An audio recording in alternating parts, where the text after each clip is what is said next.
with this. Yeah.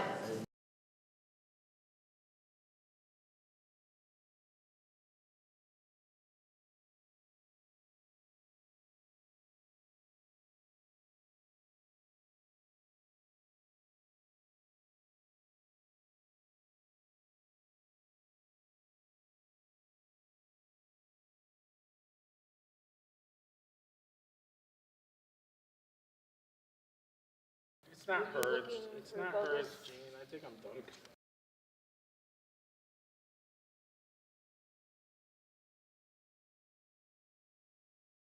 But the problem is, it's really not her writing in the end, it's Eugene. Are we sure about that? I don't know. I don't know if it's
pictures.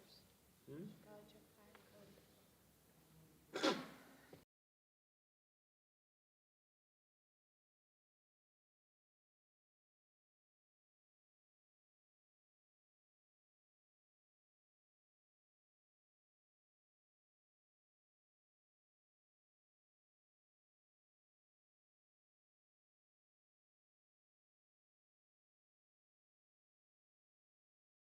Seymour Board of Education to order. First order of business is to stand for the pledge.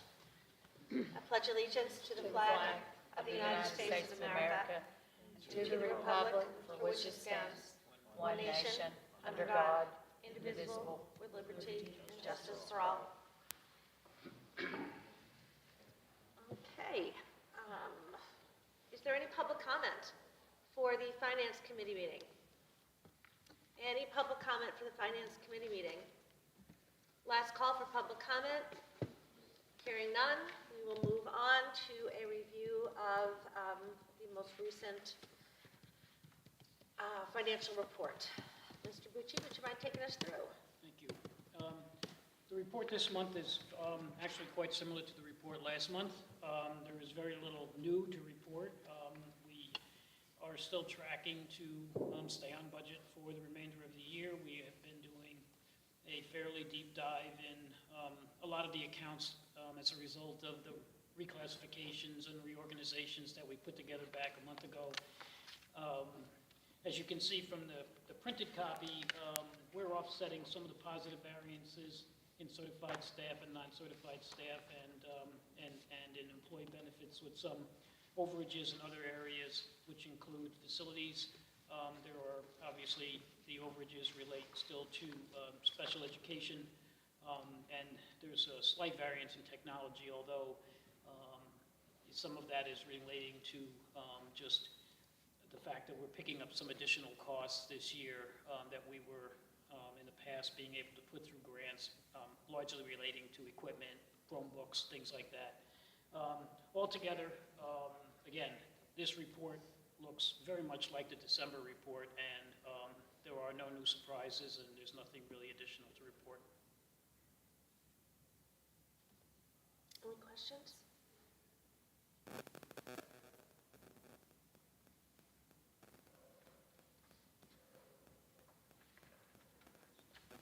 Chris?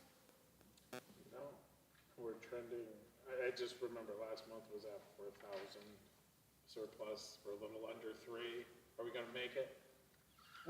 Yes. We're in the black. Yes. That's what you need to focus on. We're in the black. All right, it works for me. Yeah. Again, just so to your point, we are monitoring unspent funds in existing POs so that we, if necessary, will close out some of those POs in order to preserve those funds to cover any overages that are occurring in other areas. Are they encumbered in that budget already? Are those open purchase orders encumbered on the budget yet, or no? They're encumbered in, Yes. in here, Okay. yeah. For instance, if you looked at facilities, there's a $98,000 negative variance. That includes encumbrances for things that we're anticipating to spend. We may not necessarily get there, although I will say, as it relates to facilities, it is highly unlikely we won't have any more surprises before the end of the year. But again, we are trying to be mindful of what's creating deficits with where we still have unspent funds. Just because the only POs that really don't close out are the ones relating to instructional supplies, materials, and things at the school level. We don't touch those. We try to do all of the other areas that are non-educational related and try to pull funds from that. So with the health insurance, what type of actual increase what are we trending in terms of actual expenditure this year, same first half of the year, last year, same first half of the year? Well, we are actually trending to this year's budget. And if you look at last year's number was $6.6 million for employee benefits for the year. We're projecting this year around 6.444. And as I've said in the past, it doesn't take a lot to create a variance. If an employee selects family coverage, for instance, that's $35,000 to the district. If they unelect, or we have a change in personnel and a new staff member comes in and takes single coverage versus family coverage, you pick up $20-some-odd thousand. So it doesn't take a long time to get to $129,000. Yeah. Nor does it take a long time to go in the other direction. But at this point, the staffing is stable. And we don't anticipate that there are going to be any material swings one way or the other in terms of employee benefits. I actually wasn't asking about swings for the remainder of the year. I wanted to sort of have the conversation about understanding what our actual increase was year over year to kind of understand and wrap our heads around why there's an anticipated 22% increase from the premium perspective. So last Like, year, usually you would see a premium increase like that when you trended hot. well, again, this is not a self-insured or even a partially self-insured plan where we're paying any claims whatsoever. The experience rating that we have as it relates to employee benefits and the projected massive increase that we are looking at for potentially occurring next year is the result of claims data as it relates to the current census and it runs in arrears. So it's run pretty much through, I believe, September. We're waiting for the fourth quarter claims data to come in. That'll give us a better idea of where this supposed 20-some-odd% increase may arise next year. Last year we had a 9% increase. And that was after we started out roughly at around 15. To begin with. And so we kept pushing and pushing and pushing. That's why it took so long for us to wind up doing open enrollment, because we didn't actually really know until the end of May what our rates were going to be for this year. Now, last year, going into this year, we had a slight benefit because we were moving in all of the union plans, especially the teacher plan, from a $2,000, $4,000 deductible to a $2,250, $4,500. So we were able to save some on the premiums as it related to just the teacher group. We're moving all the remainder of the groups in 23, 24 that are on the old 2.4 to the 2250, 4500 as a result of collective bargaining. But given that the teacher population is so substantial as it relates to the district, we don't expect to see a real material decrease. Now, are we going to see a potential 22% increase for next year, which is what's been put in our budget for next year, and what the town has also put in their budget for next year? We really don't know. Chris Pelosi and I are all over this. We've provided an updated census. Our broker is shopping this to anyone who will look at it. And obviously, we are not the only district that's dealing with some of these costs. I think what's going on, and a lot of people think what's going on, is this is the recoupment that the insurance companies are trying to get as a result of having laid out so much money After COVID. during the pandemic. Because again, claims data runs in arrears. I don't have a gut feel as to where the number's going to be. I'd like to think that the number could be certainly in that 15 to 20% range for next year, although it's anybody's guess. But again, we don't have direct claims payment experience. We only have the information that the insurance company tells us as to what it is they are actually paying out. We did have a couple of substantial claims last year, which really put a burden on our claims ratio. So it's really just a function of, I guess, trying to negotiate and see where we can come out and whether anyone else will step up and bid on this particular account.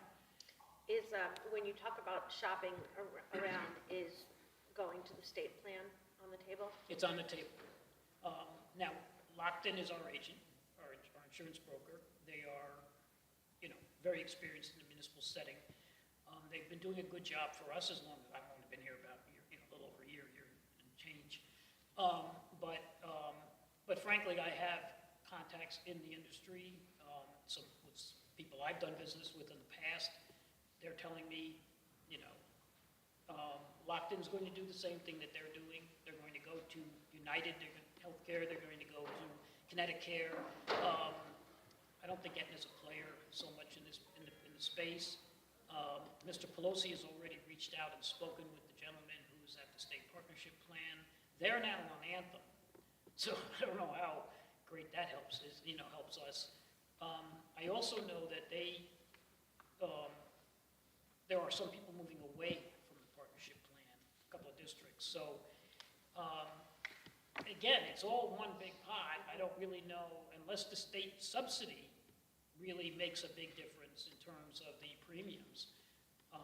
You're winding up in the same pot. We don't have enough girth to really negotiate. We have 200 people in the school district. We have roughly 100 people in the town.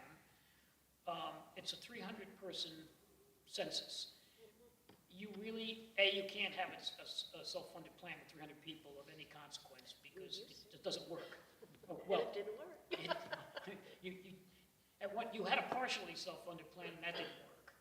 A fully self-funded plan, all you need are a few outliers, and it puts the plan over the top. There are other solutions, but they require us to talk about other things we're not doing, like, trying to regionalize healthcare with other districts, et cetera, which is going on in some places. I just wanted to mention that other districts have been talking with other surrounding school superintendents. Their premiums are not 22%. Actually, Oxford just finished at 8%. Derby, some of them are, like he mentioned, are going and consolidating with other school districts. So you see a lot of different variations going on. Our claims are extremely high, so that's an issue. But I think really with this process with Lockton, once they really, because they have to come down, 22% is not reasonable.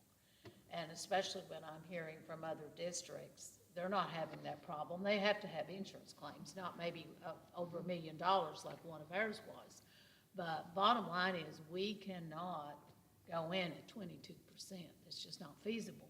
So Oxford did break away. They're doing United Healthcare. So there's a lot of people that are looking at the options that are They broke away available. from what? They were doing Anthem before, one of the other insurance companies. And some of it also is a function of the way their contracts are written with their unions. You have to be equal and equitable, but it can still happen. You're really hamstrung in terms of your ability to change Yes. underlying benefits. Well, we can't change underlying benefits, Right. but we can, we've been through this a lot of times before where the union has tried to say it's not equal because, 1 out of 20 doctors isn't duly represented. Sure. and- On the Exactly. network, Yeah, yeah. so, and, As long as it's- that falls kind of flat, because, Well, and the other thing that is really important for all of the participants in the plan to realize is it's a 22% increase on the portion that you're paying, even if it's not a big portion. So, it could be $100 a month for a teacher, they should be just as upset as they have to be Right, paid. so, I mean, If you're a town resident, you're paid it's in not both. like, okay, it's not our money, so what do we care? It's everybody's Yeah. money. And so, this is at the top of the list, because it represents the biggest impact on our budget proposed for next year. It is almost $1 million in our budget. It's 2.5% of our proposed budget. So clearly, we need to get that number down somehow. And it's February, and, it's all hands on deck trying Yeah. to figure out how we come around to a number that's going to work. So I have two other questions. My first question is for technology, where you mentioned it was because we don't have the grants anymore, and so we had to do some Chromebooks. But my question is why hadn't that been accounted for? Like, what surprised us that that we didn't put enough money into that line item from last year? Well, some of it is, After the ESSER grants, there's I a understand that, yeah. but we knew that was gonna go away, Yeah. so.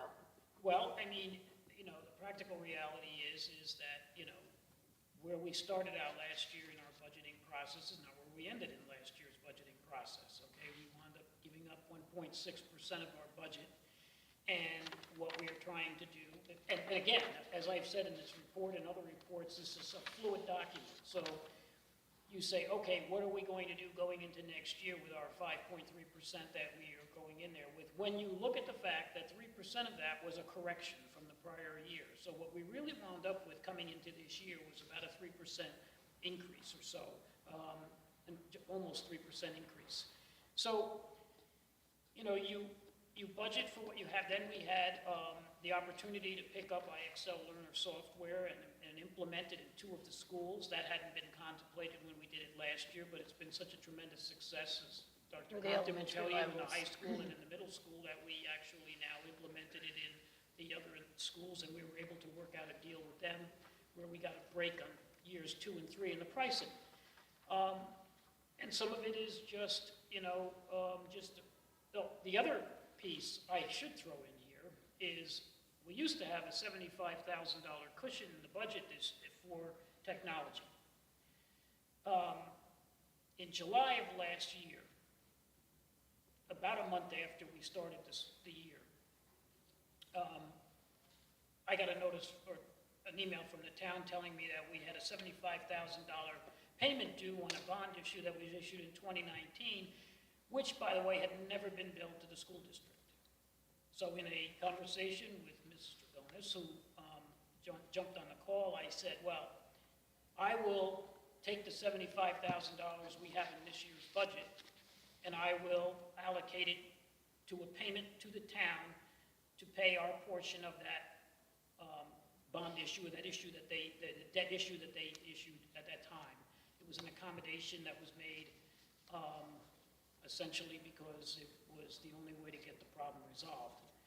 That $75,000, which had been a placeholder in here for the kinds of purchases we were looking to do for Chromebooks and all, was essentially taken up by that entire payment that we're now going to credit back to the Are town. those types of situations still happening where we're discovering commitments that the Board of Ed has no record of? I had a conversation with Is that Mr. still Burke, happening? and I said, I'd appreciate if you would send me an email and tell me if you have any other surprises that you would like us to be aware of. And there are no other surprises.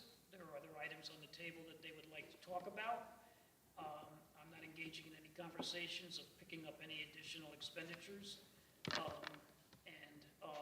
But I would say that kind of followed the same logic as a couple of other things that sort of mysteriously appeared in Right. our budget and really Like, have no like the basis. solar payments. Like the solar down payment, yeah.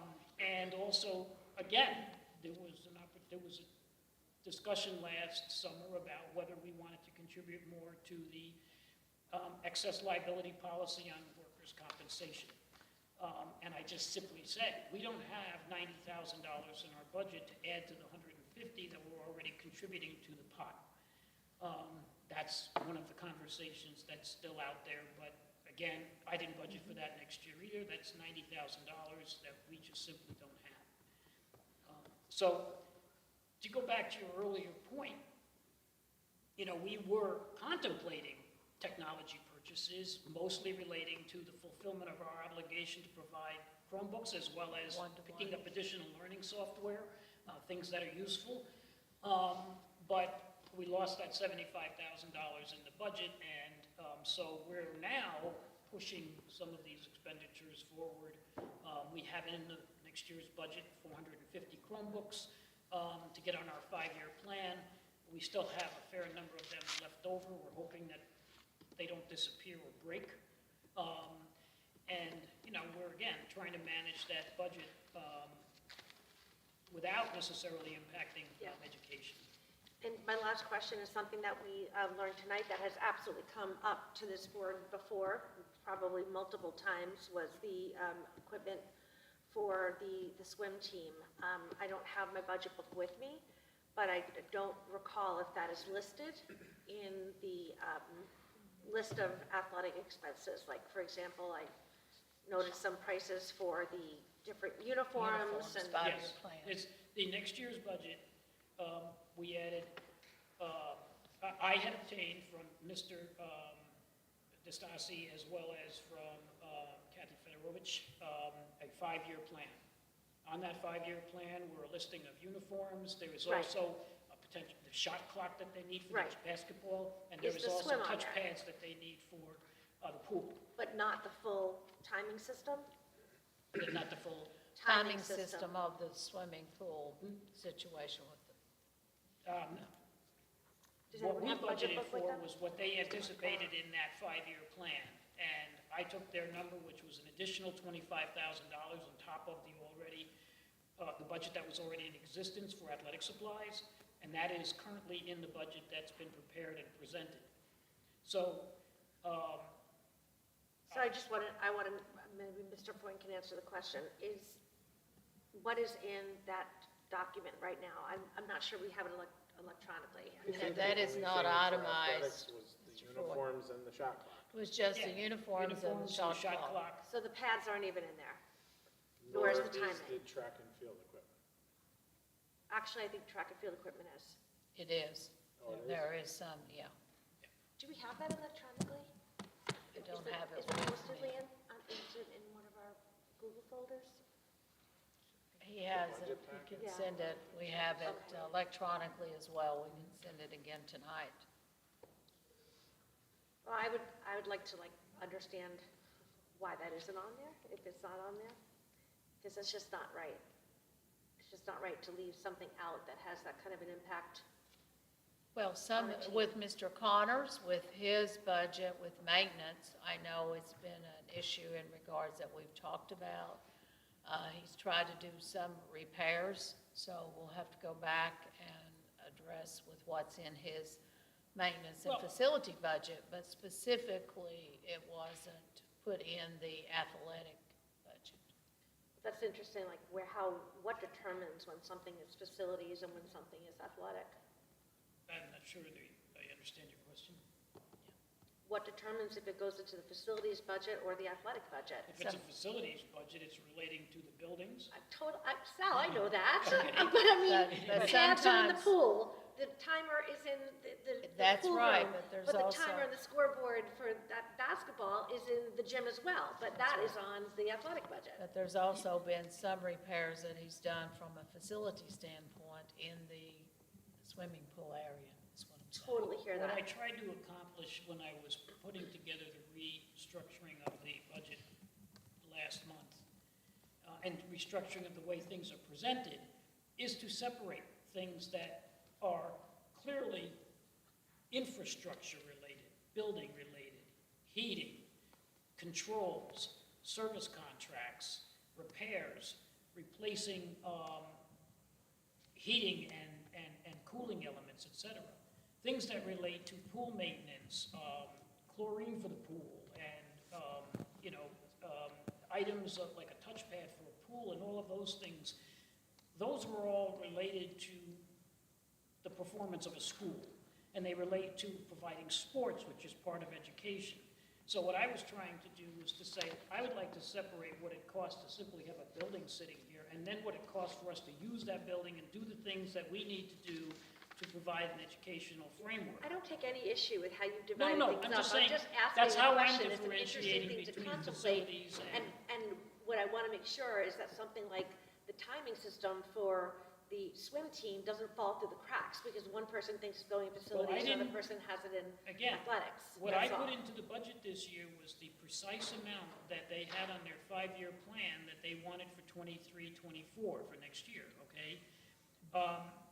Whatever is in that number, that So 20, whose responsibility is it to get a price for a new timing system for, that the was swim what, team? that was what Mr. DeStasi did with Captain Federovich. They put together this plan.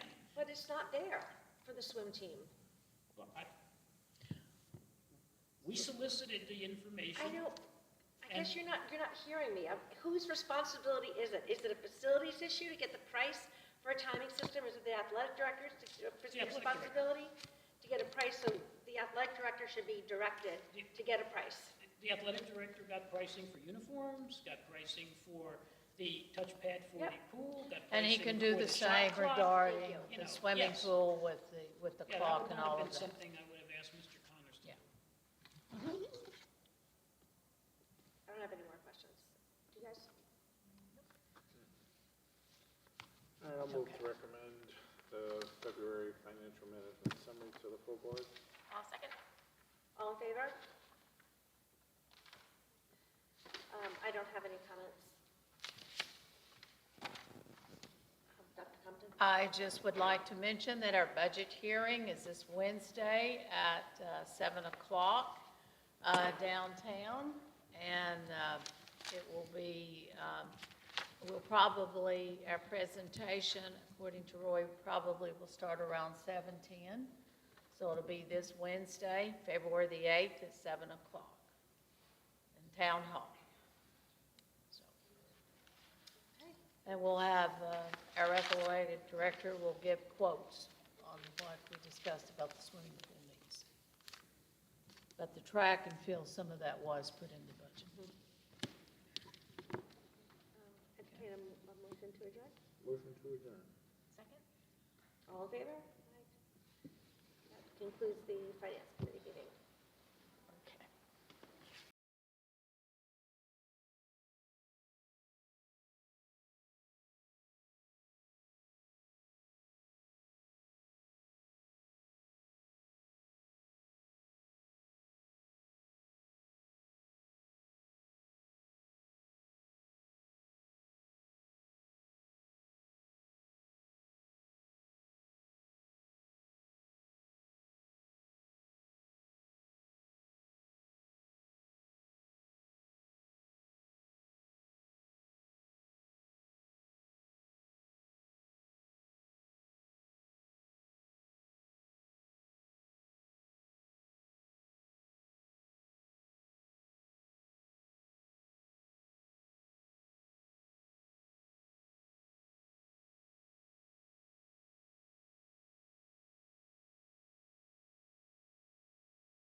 Good evening, everyone. We'll call the Board of Ed meeting to order at 7:36. Please rise for the pledge and remain standing after.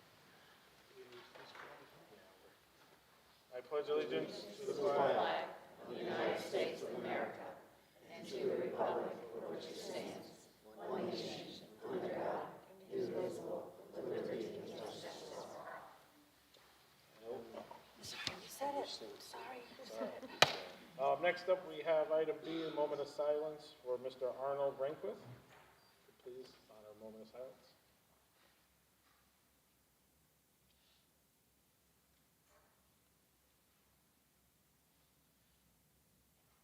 All right, thank you.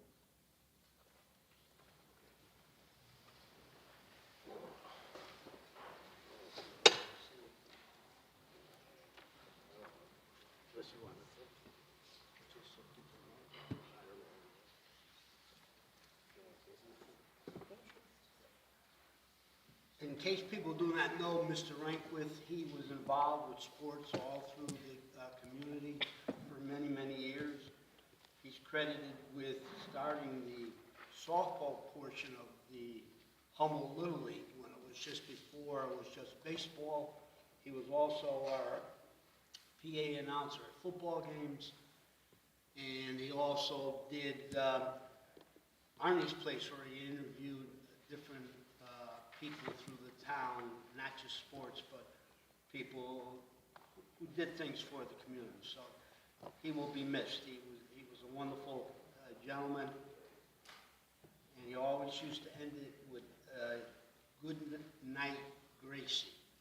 And I believe he had a granddaughter whose middle name was Grace. So that's where he added the "Good night, Gracie." So I would like to say to Arnie, "Good night, Gracie." Thank you. I had the opportunity to interview with him last year, and I went to his apartment, and Mrs. Tenza went with me, and it really was a wonderful opportunity to get to meet him, and it was actually broadcasted and taped. So he truly loved Seymour and the Seymour Wildcats. All right, thank you, Mr. Schmo. Before we get started, just go around the table and we'll introduce. We'll start this side this time.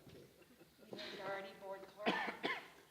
Dr. Susan Compton, School Superintendent. Shannon Levy, Board Member. Kristen Honnoling, Board Member.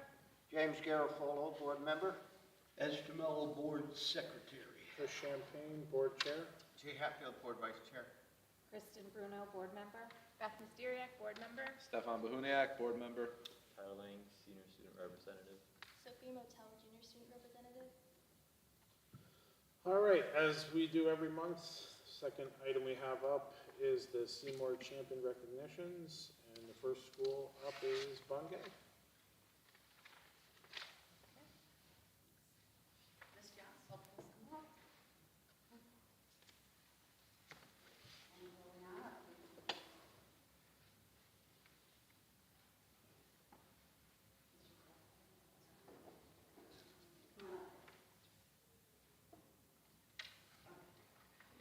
So, Liliana, congratulations. Ms. Yaxel nominated you for the Champions Award for your perseverance and motivation. She said that you work hard in all subject areas so that you understand new concepts that are being taught in the classroom. She has set goals for her, you have set goals for yourself, and then you work hard to achieve them. Even when work seems challenging to you, you never give up on working hard to grasp new skills by completing extra practice in the classroom and at home. You embrace feedback and you use it to help master new skills, all the while staying positive and continuing to put forth great effort. We're so very, very proud of you. Ms. Yaxel says that in addition, you were more than willing to showcase your motivation by offering to help a classmate reach their goals, that you help others and you encourage them to strive for their best. Your motivation is evident when things seem to be challenging. Liliana's drive to succeed is a characteristic that is not only beneficial to her, but is encouragement for other students around her as well.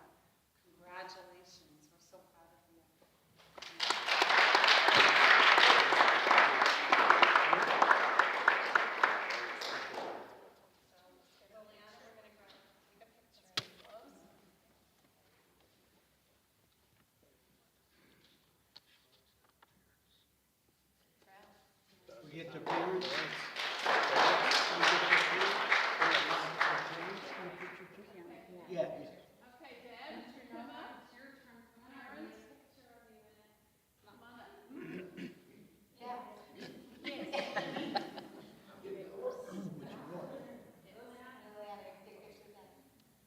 Do this real quick. Parents are important.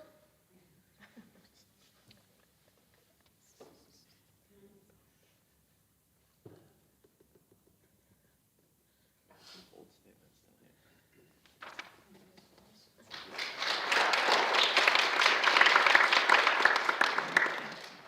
Mello, please come on up.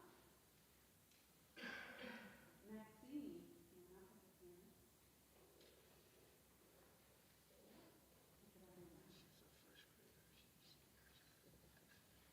So Maxine is in Mr. Mello's class in first grade. Maxine shows perseverance in every task that's given to her. She comes to school willing to put forth her best effort in all aspects of the day. Maxine receives extra support in reading and math, but never gives up. She is persistent. She listens to every strategy and lesson given and tries her best to apply them. If Maxine is out of the classroom for extra help, she comes back into class and immediately asks what her classmates were doing so she can complete it too. Maxine asks questions and makes sure she's completing every task and assignment to the best of her ability.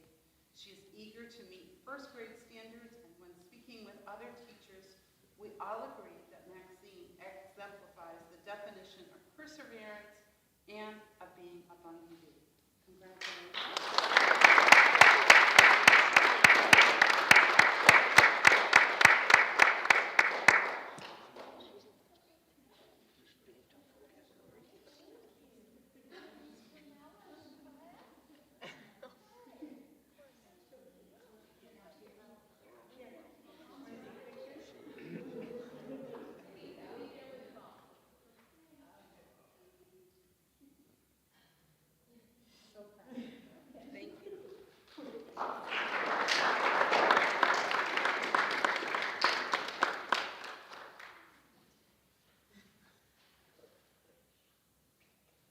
All right, next up we have Chatfield Lepresti. Oh, there he is. Mr. Electa? Nicole Dillon, please come up.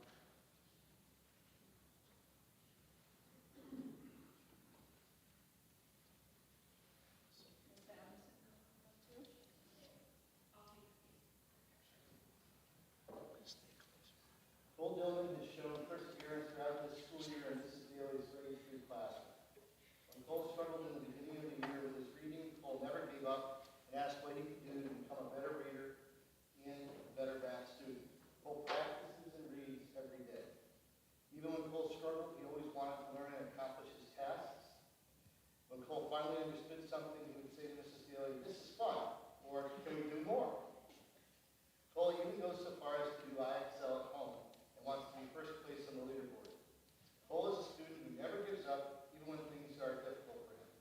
He always maintains a positive attitude and never lets his struggles deter him from making progress and becoming a better reader. Congratulations, Cole.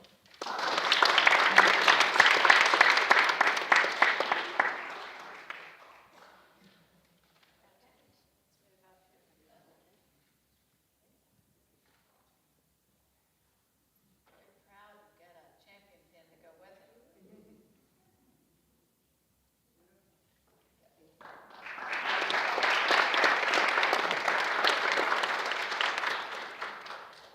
And David Sesha, please come up.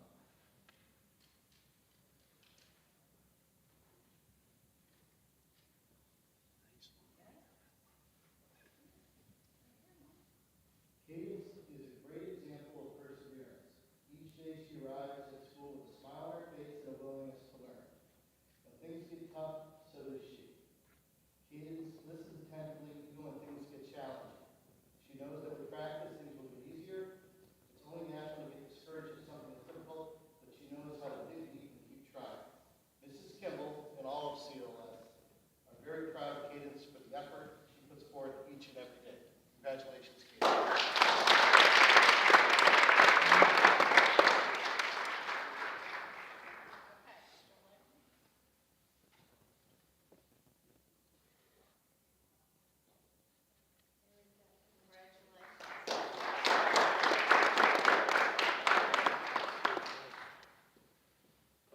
Seymour Middle School.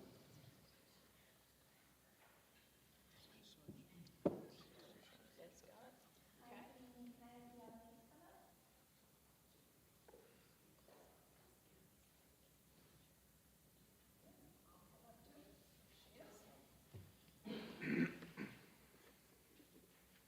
So Deanna Lees was nominated for her perseverance from our gold team. Deanna Lees, ironically, as I told her, I was just at a team meeting before I received this email about her successes in math, and then I received the email. Deanna Lees is not only helpful to other students and pleasant, excellent class participation in math, does the right thing and puts forth effort in all her classes, but we know her perseverance in math has begun really last year, so it's not just a recognition for juniors. Deanna Lees has worked very hard in her math through her 7th grade and currently in her 8th grade year. She's well deserving of this award.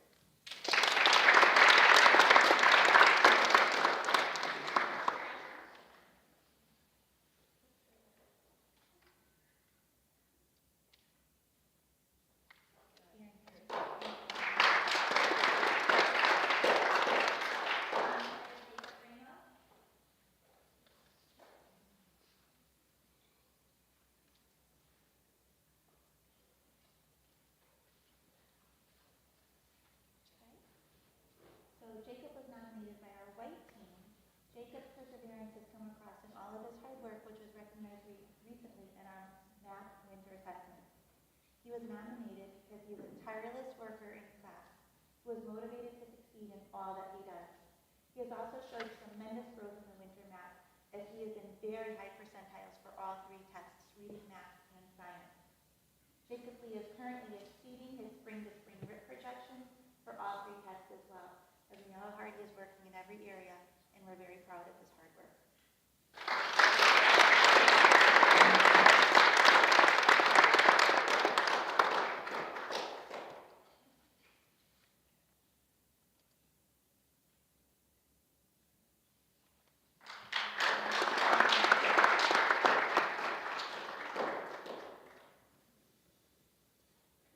All right, last but not least, Seymour High School.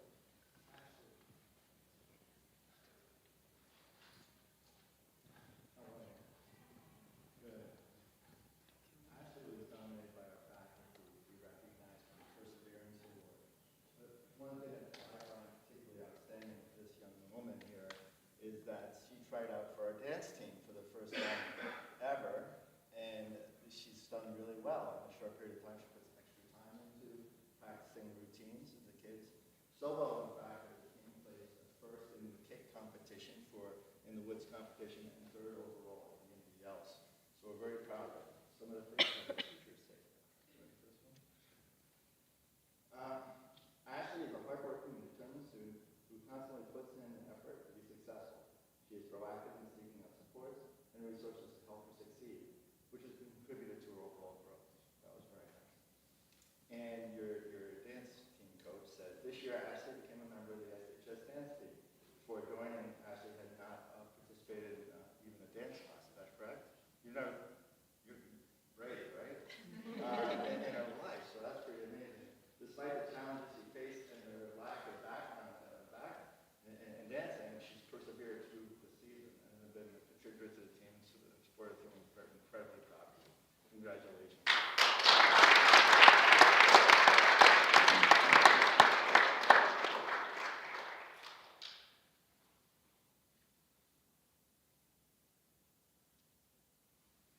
Good job. Welcome.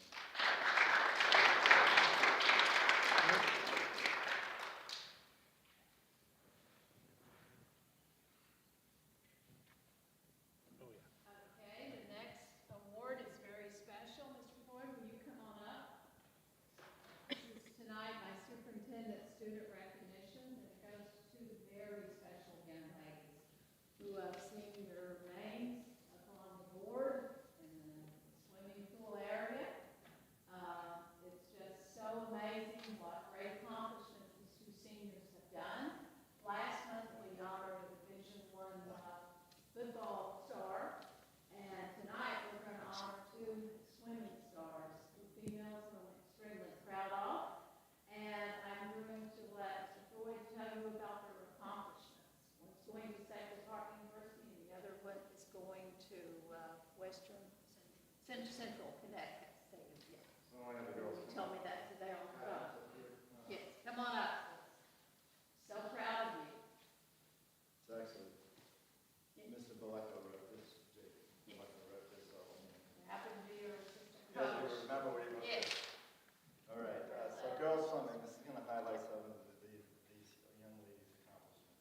can only put other names, but this is impressive. Girls swimming finished off their season at the state open for level 27. Overall, the team placed 7th out of all of the schools in the state. That's our best finish in Seymour girls swimming history. Some notable performances came from Sophia Vallejo, Alyssa Toman, Kylie McNair, and Caitlin O'Leary, placing 5th in the 200 medley relay and 8th in the 200 freestyle relay. Kylie McNair, I'm butchering that name. Kylie had the fastest 50 butterfly split in the entire state. Both men and he placed 6th overall in the butterfly. Sophia placed 4th in the 500 freestyle and 5th in the 200 freestyle. Catherine placed 7th in the both 50 freestyle and 100 freestyle. Congratulations to both Sophia Vallejo and Catherine on an amazing swim career at SHS. Both of these girls have left their mark with multiple school, pool, and NBL records, as well as 24 first-place finishes in the NBL and 17 first-place finishes in the States. Congratulations.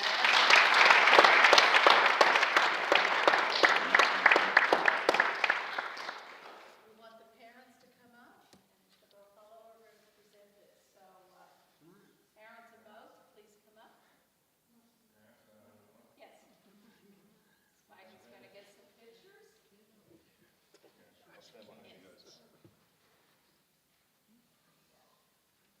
Very proud.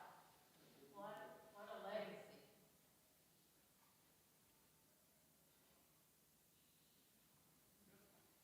Wonderful.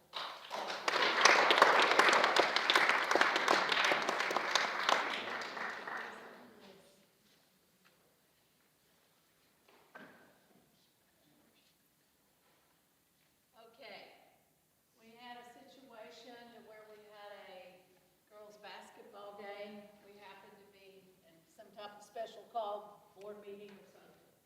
I remember seeing the lights flashing that night going by, and it was an ambulance.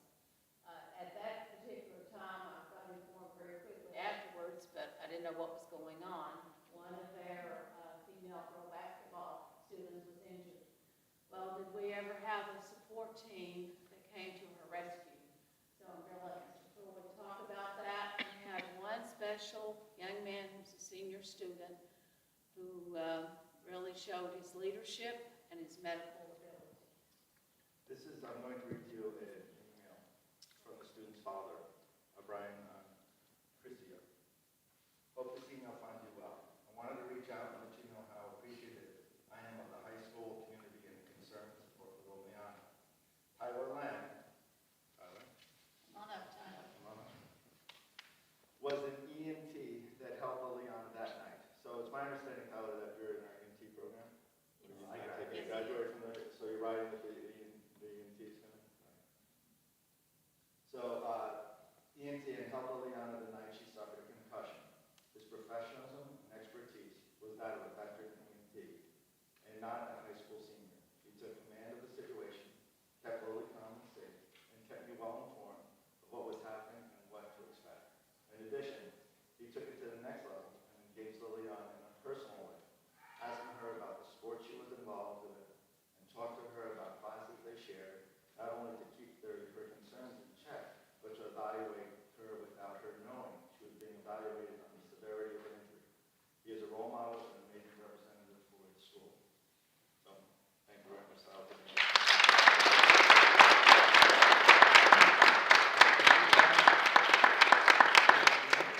Brian Cleveland and Travis Federotis. Please come up. Your leadership as assistant athletic director and as our basketball coach, what you did that night was amazing. Brian, how to see you just for the occasion. Brian Cleveland and Kathy Federotis checked on Lily throughout the night and checked in with me over the next several days, offering support and genuine concern for her well-being. Their compassion for her situation was sincere, and it is apparent that they are vested in the well-being of their students. Samantha Rubel. School nurse.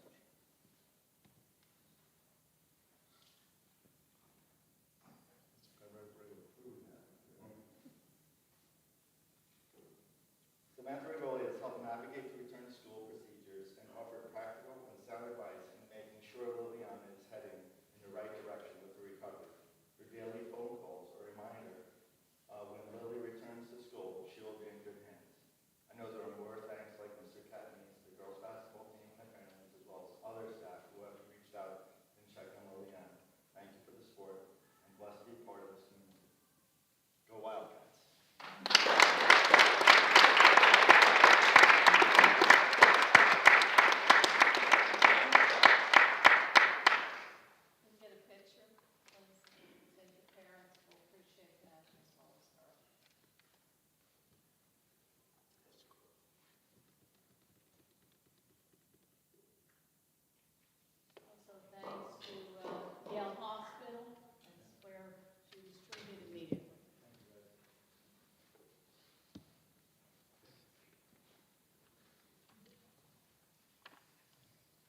Florida featured article about her. It's always your dream to be a teacher at a very young age. Mrs. Feige, would you come up? Also, we have a very special presentation as well with our state representative, Cole, and also First Lady Emily.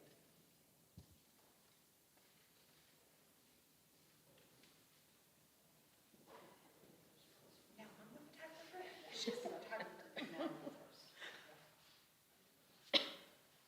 Okay. Ms. Feige, you want to say a few words, and then we're going to present proclamation. This is something we hope will be an annual tradition of doing a proclamation. Mallory, it's just an honor and pleasure to know that you were the 2023 Teacher of the Year. I've known Mallory as an elementary teacher for 16 years now, all at Bundy School, and I've always found her to be the epitome of an amazing teacher. She's passionate about teaching, and every day you can see that sparkle in her eyes and hear the passion in her voice as her students are learning and growing. As an educator, she knows how to motivate her students. She does a lot of hands-on science, mathematics, and higher order thinking, and her students just love her. Whether in the classroom with a group of colleagues or during a team meeting or at even a community softball game, you'll find that Mallory is definitely a true leader. She's a flexible thinker, has empathy, problem solves, and inspires others to be their best. On a visit to Mallory's classroom, I feel so special. I find that she motivates and empowers her students to be the best that they can be. And regarding the classroom culture, Mallory considers children first. She knows so much about each child, and she encourages each family to be an active partner during the school year by inviting parents into her classroom and by attending the after-school programs. Yes, she goes to children's softball, baseball, soccer games, whatever it is, she's there. Of those children that are in her classroom and her former students as well. Mrs. Newton believes that each child is very special and they're a special gift. And her classroom is truly a great place to be. I always leave Mallory's classroom with a smile on my face. Congratulations, Mallory.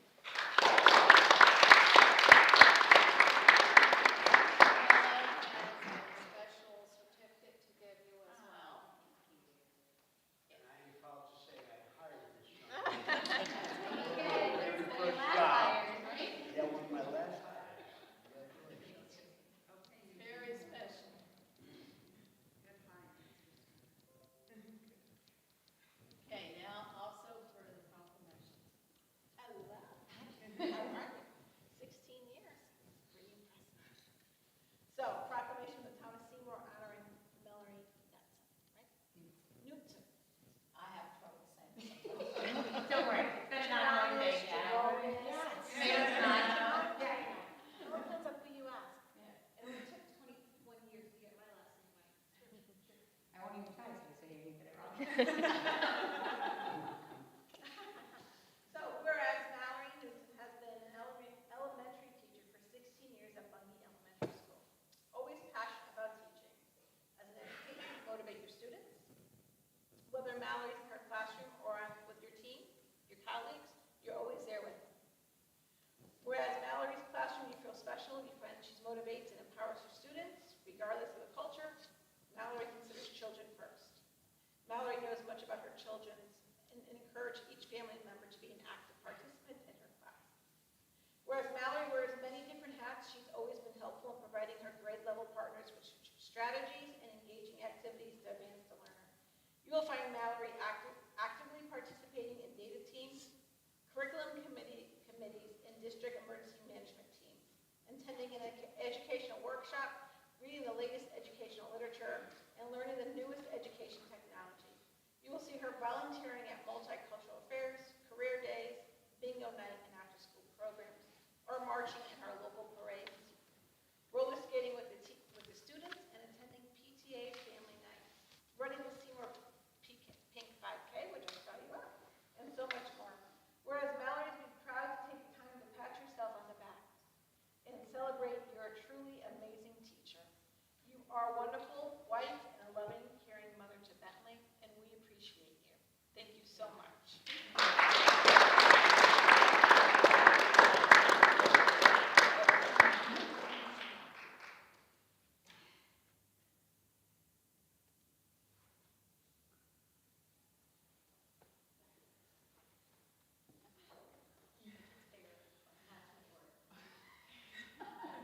The General Assembly official citation for myself, Representative Nicole Claris Etria, Senator Eric Rafael, and Senator Kevin Kelly.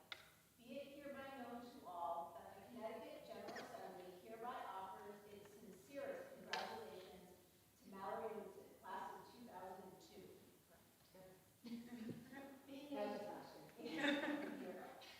Being named Teacher of the Year and a member of the 2000 Seymour High School girls softball team state champions. Your commitment to our school community and the dedication you show each day for our students is truly inspiring. We join together to honor your achievements. Once a Wildcat, always a Wildcat. The entire district extends its very best wishes on this memorable occasion and expresses the hope for continued success on the 6th day of February 2023 at the state capitol, signed by Martin Rooney, the President Pro Tem, Matt Rivers, and Stephanie Thomas, Secretary of State. Congratulations.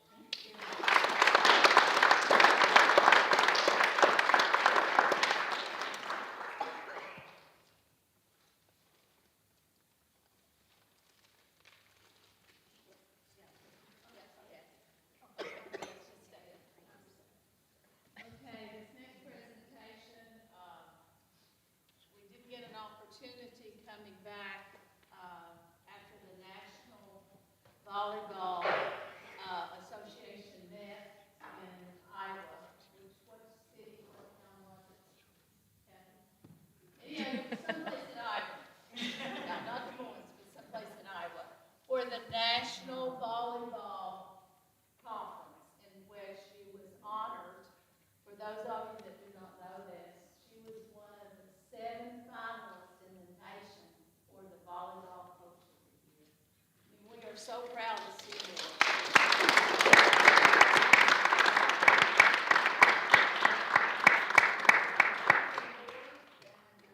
Or you want to come up as well?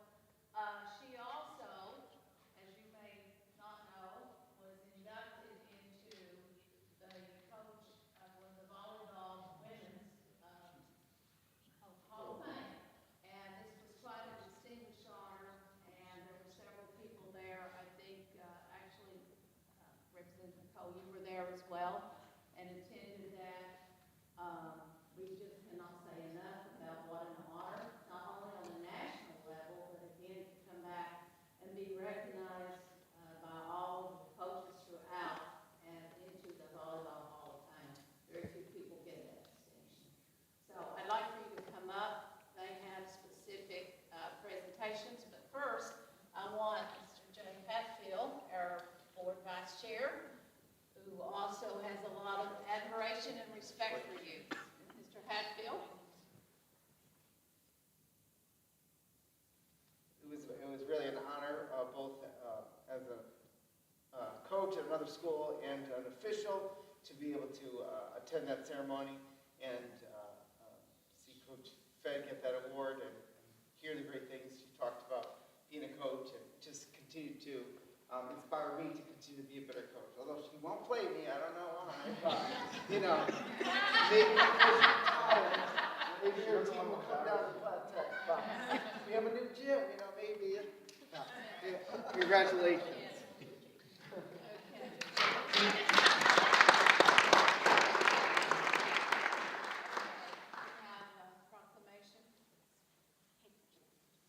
Proclamation of the town of Seymour honoring Catholic veterans.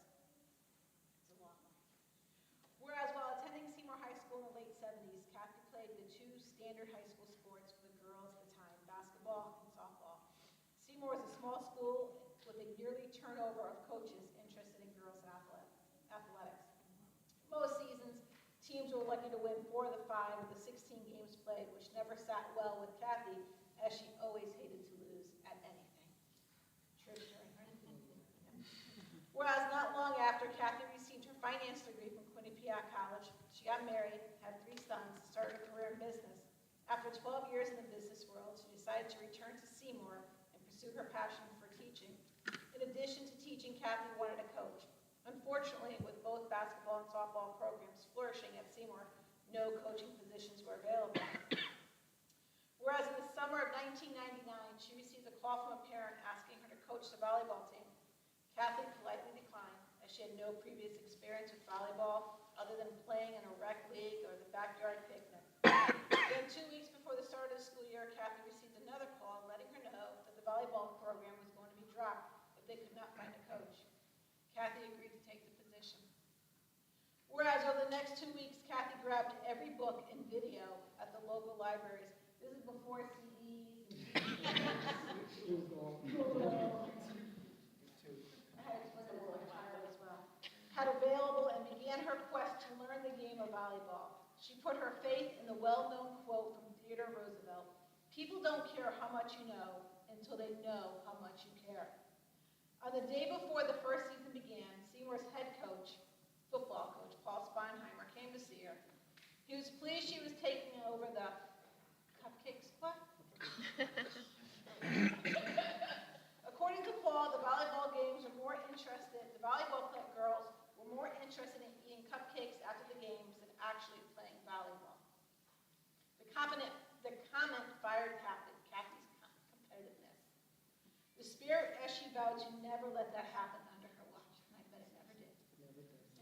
You threw a cupcake out the window, but that's another story. Whereas 24 seasons later, Kathy is the assistant athletic director at Seymour, teaching 5 math classes a day, coaching and still trying to learn the game of volleyball. Her cupcake squad has won over 460 matches, garnering 8 league titles, 6 state final appearances, and 3 state titles along the way. Take that, Coach Spanheimer. Kathy was named the Connecticut Volleyball Coach of the Year and the National Coach of the Year finalist in 2022.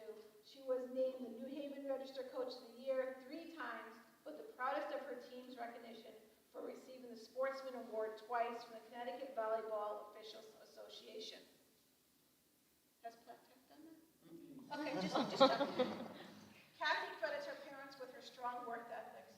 Worked for everything, nothing is easy. Her dad fostered her love of athletics by bringing her to numerous sporting events and playing catch, shooting hoops, and playing games in the yard almost every night. Now therefore be resolved that I, Amber Jagonis, first select woman of Seymour, joining the grateful town in extending our sincerest congratulations to Kathy Federicks on her recognition as being named the 21-22 Connecticut Volleyball Coach of the Year, Connecticut Women's Volleyball Hall of Fame, and finalist for the National Volleyball Coach of the Year. It is true what they say. Once a Wildcat, always a Wildcat. Congratulations.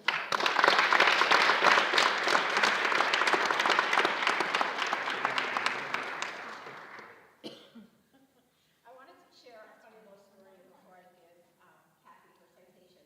My son, Cade, graduated from Seymour High School. He was on the football team, and he had Kathy his senior year. And he would come home every day complaining, "Oh my God, she's so hard, she's so difficult, she's not helping me." I go back an extra help. So he went, and he bugged her relentlessly through the entire year.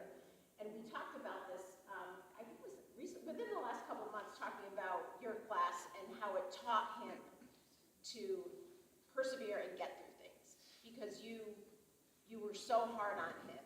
That made him a better football player, a better student, and all his classes that he's taken thus far at Trinity College, he said no one was as tough as you are. Very good. Another official citation for myself, Senator Eric Worthell, Senator Kevin Kelly, Kathy Federowicz, class of 1980. Being named 21-22 Connecticut Volleyball Coach of the Year and the Connecticut Women's Volleyball Hall of Fame finalist for National Volleyball Coach of the Year. Your contributions to the sport of volleyball and your dedication to fostering this love in young women you have worked with as a coach is truly inspiring. We join together to honor your achievements, and once a Wildcat, always a Wildcat. The entire membership extends its very best wishes on this memorable occasion and expresses the hope for continued success. Marty Looney, Matt Ritter, Stephanie Thomas. Thank you.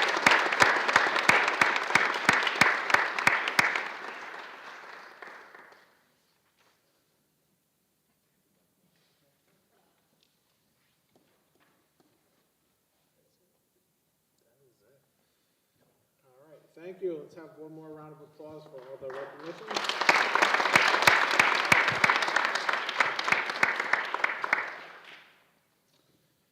Okay, so moving along, item 3, we have our high school student reports. Tyler, Sophia? So we'll start with student council. As we had spoke about at our meeting before, the senior class, particularly the president, the vice president, myself, we're trying to get a senior trip going. We have 2 alternatives right now.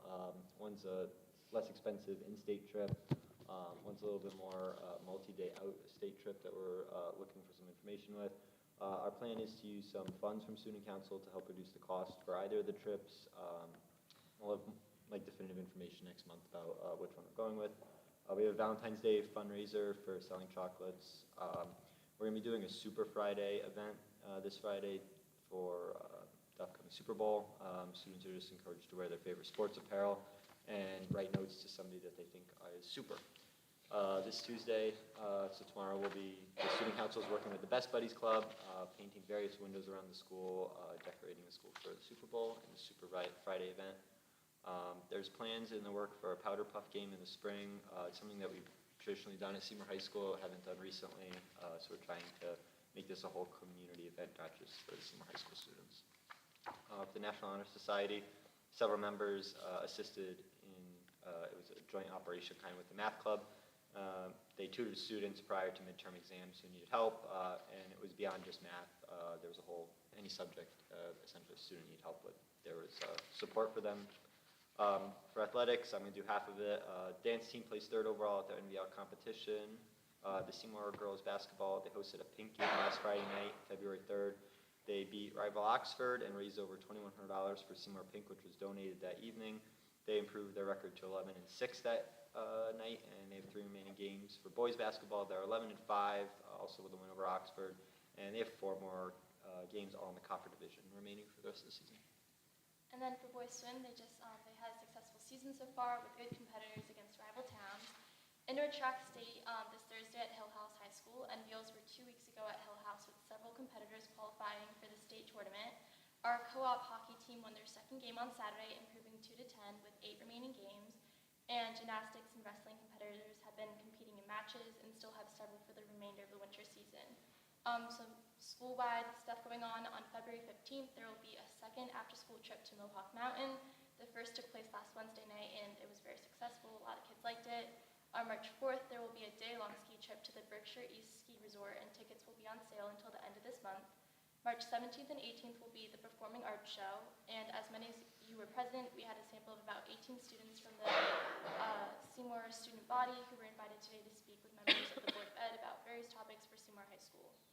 And then Best Buddies, kind of mentioned already before, but soon we're going to be collaborating with student council members to paint various windows for the upcoming Super Bowls. They're showing individuals in Seymour High School who people in our community think are super this year. And that's it. Thank you. Any questions for Tyler or Sophia? Is this the first year you guys have done the super kind of theme and painted the windows? I don't believe we've done the window painting before. It was Kaden came up with the idea. He said, let's do something kind of that Friday for Super Bowl. He actually said that we had wings for lunch last year, so he's like, oh, let's do something with that. So we just kind of went with that, and I think we had worked with Best Buddies, and that's when we came with that. That's great. Very well done. Thank you, guys. Let everybody go. Let the audience go. You want to do that? Okay. Yeah, let the kids. All right, we're going to take a few minutes break. Anyone who stayed for the awards wanted to head on out, no offense. We'll let all of our students get to go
Item 4, public comment. Anyone like to make a public comment? Public comment going once. Public comment second time. Public comment is now closed. Item 5, we have reports. The special ed report. Any questions? I see Dr. Boyle. No? Item 6, consent agenda. I'll make a motion to accept the consent agenda as presented. A motion by Ed. Do I have a second? Second, Mrs. Bruno. Any discussion? All right, hearing none, all those in favor? Aye. Opposed? Abstentions? One abstention? Passes 8-0-1. Item 8, discussion possible actions. First item is a donation from All Connecticut Realty in the amount of $200. Make a motion to accept the donation of the $200 from All CT Realty. Realty. Is it realty or is it realty? It is realty. Realty? Realty? Yeah, right. It's relative. No, yeah, realty. Oh, it says reality. To approve the donation of $200 to the Electrothon Club at Seymour High School, direct the superintendent to determine the placement of this donation. Motion by Mr. Atfield, I'll second. second Mr. Stiriac. Any discussion? All right, hearing none, all those in favor? Aye. Opposed, abstentions, 9-0-0. Next up is the K-3 reading curriculum extension. I don't know if you wanted to say a few. We would just like to speak on behalf, we also ran this through the curriculum committee. At this time, we're asking for an extension for 1 year, which would be up until July 2024. We feel that at this time that we would like to do more research, and we would also like to compare other places, other districts, looking at specifically what they're going to do as well. There were 3 options. You could either do a waiver, you could do an extension, or you could adopt one of the 6 programs. We truly feel that by giving 1 year, then we can also expand and have a large district-wide ad hoc committee that will be made up of board member representatives, parents, staff, reading consultants, and administrators. This way we can do our due diligence, we don't rush into anything, and to make sure that we select the best program possible. We're hoping the state will possibly do some grants. Not sure if that's going to happen, but it's been discussed. So you got a variation out there. Some places that have submitted a waiver, it's not been approved. And we really did not have all the things in place to really go after a waiver at this time. But truly, this is the best plan for us, and a lot of other districts as well.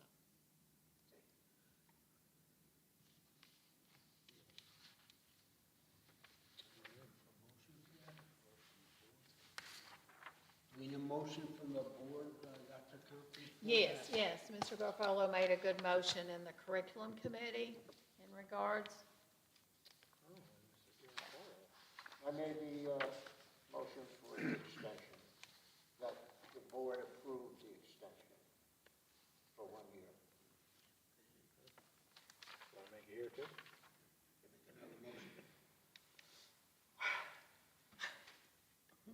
Okay, Take your time, take your time. All right, do I have that sheet? Yes, I do. Want to read it?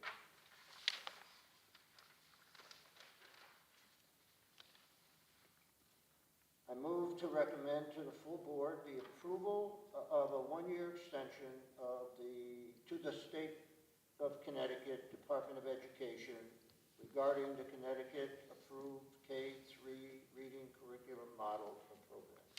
I'll second that motion. Motion by Jim, second by Ed. Any questions or discussion? Just for clarification through the chair, so you're asking for an extension, or is that part of the waiver? I just. No, it's separate, we're Separate. just asking just for an extension. For Yeah. the 1 year. decision, and then if for some reason the committee decides, then we would possibly go for the waiver or adopt. Yeah, I think we'll move towards adopting, but I can't make that decision. And then with that, it's got to be what program, which of those 6 programs. Or they may add something additional, but at this time, there's 6. So through the chair, the extension gives us the year to select the program and also to think about funding, because as of right now, It's a there's lot of not money. funding associated with that requirement. And we've seen also, but through the chair, that we've seen that districts who have asked for the waiver have been unsuccessful in receiving the waiver. And it almost gives you almost like a black eye, that, you know, if you're applying for a waiver and don't get the waiver, it's more apropos for us to apply for an extension so they can look for the study. This is a waiver. Because they've denied a lot of them. So that was going to be my follow-up to the chair, is have any of the extensions been denied that we know? No. So is it basically the case that if you were kind of lucky enough or had a crystal ball and you were already using one of the 6 programs, this mandate costs nothing? But if you've adopted another program, you're out tens and tens of thousands of dollars to switch. Is that a proper assessment? Yes. Awesome. That's Where'd our exactly state representative go? Get her back here. It's the process, because they're really focusing on these 6. They may add additional. I think it's very important for research. You've got to really see what the data shows you. Have they been successful reading models? Well, you know, I use data all the time, and you can make data say just about anything Yes, you you want can. to. So You can swing it either way with a lot of models. It's all about, okay, what did that population consist of? And, you know, I would piggyback on yours. I mean, that's a big thing. The studies that we've been looking at just quick, the state makes this mandate another unfunded mandate, big one. and a big one. Big one. And so, you know, we're hoping that we can get all our representatives all over the state to get off their back ends and get smarter. Yeah, and it's one of the more inequitable ones, right? Because it's one thing if you mandate everyone has to use a shot clock, or you mandate everyone has to have seatbelts on a bus. I mean, you know, not that happened, but this is a different kind of thing. It's one of the most expensive programs that you buy. And Massachusetts did seek a lot, they gave their districts lots of grant money. So Connecticut needs to do the same. I don't want to Relatively speaking, we're small. Yeah. Think about the bigger cities that have to do this. Yeah. You know, they have thousands of K through 3rd graders. So thank you. On the other side, though, I would just say that there is a sense of urgency about literacy. Yes. And Yes. about kids' access to reading programs that are going to enable proficiency, so. Especially after COVID with the pandemic. Yeah. Could I ask? No, go ahead.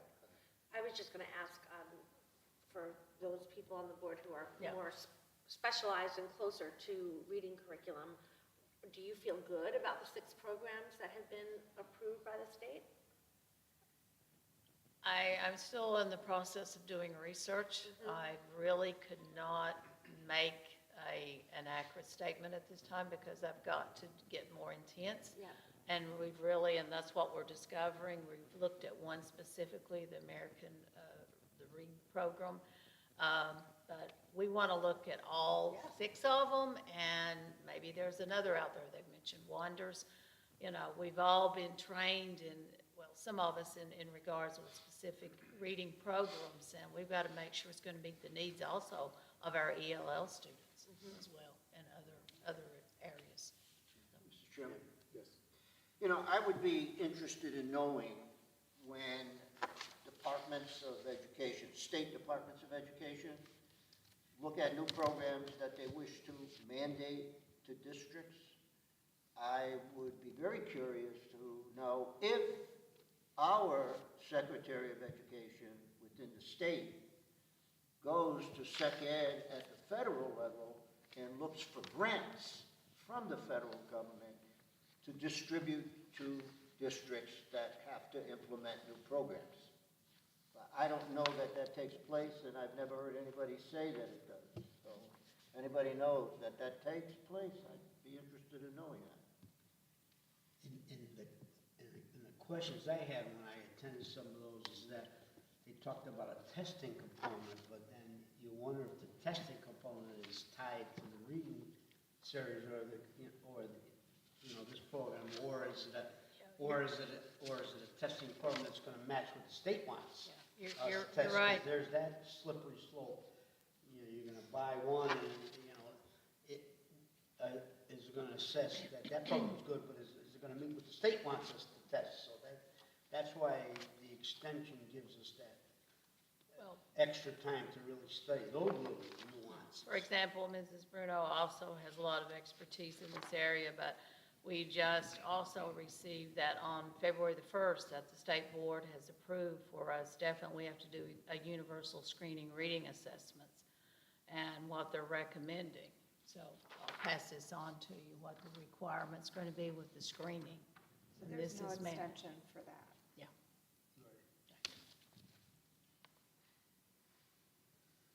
All right. Just Yes. an FYI, I think Kate is doing a presentation, webinar I saw tomorrow that, between yeah. 12 and 1 about curriculum questions and answers, so if you're interested there, it was Yeah. a free resource. Yeah. All right, so we have a motion on the floor. Anything else? All right, hearing none. All those in favor? Aye. Opposed, abstentions, 900. Item C, we have creating a position for additional preschool teacher for the district-wide preschool program. Again, do you want to say a few things about that one? I'd or- like for Stacy and Allison and Dr. Bull and to just come up closer, if you two, along with Dr. Bull supporting this as well. In regards about our situation with our preschool program, it's growing. They've done a really good job, but we're in the process now of really looking at what are the next steps based upon the enrollment. I thought they did a nice memo. I asked them to go into detail of why we needed this. It's totally justified. We have to be basically kind of in compliance with the regulations, the statutes. So I just wanted you to say a few things about it, if you would. Mrs. Bruno really over here is a preschool administrator. She's an expert, more than I am in this area. So would you just talk about it? I thought you all did a nice job with the memo. Dr. Bull and I are supporting this. So I can start and then Allison can go into more specifics, but a huge part of the program is the peer model component. So according to the state guidelines, what we're aiming to have is within these classrooms, if you have 10 children who have IEPs, there should be 10 other children who are acting as the peer models for them. And I'm sure we can all appreciate the benefit of having the peer role models in there. And I truly believe that it's a benefit for not only the children with the IEPs, but it's also a benefit for the children who are the peer models. We've done a lot of work over the course of the past 3 years of really building the peer models that we have coming into the program. And with the changing population that we're seeing in Seymour, we are attracting a lot of families that are interested in the program and applying to be peers, which is really exciting. It's a really good opportunity for us to just instill a love of learning in our children from an early age and also start exposing them to content at an early age and really start to build our kindergarten program. So something that Alice and I have been thinking a lot about when we're looking at different programs and just looking at across the state, the different pre-K programs, is how a lot of districts really are considering themselves to be a pre-K through 12 district. Yes. It really is part of who we are as a community, and I really appreciate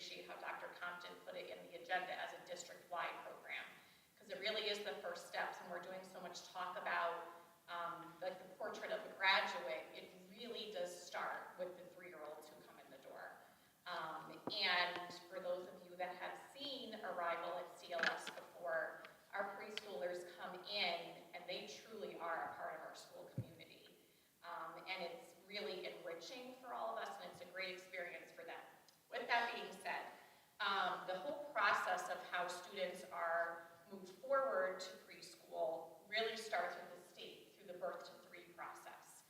So when a child is a family is directed or they seek services for their child, whether through a pediatrician or they seek services, a parent referral, that kind of starts the process. So Mrs. Brett has done a wonderful job this year of working really closely with our team of our school psychologists, our speech pathologist, and our special education teachers in our program of looking at the referrals. As you can imagine, there's a huge uptick in the number of referrals that are coming to us. And we are no different than any other town or community across the state. And it's overwhelming, but at the same time, it is speaking to the needs that are facing us. A lot of these children are children that missed out on opportunities of being in a daycare setting, being exposed to peers and literacy by going to the library because everything was shut down. A lot of the students were noticing also, because families were not able to go into a pediatrician's office, they were all telehealth visits. So there's a lot of concerns that families had for their children and they weren't seeing them right away, and they are starting to pop up now.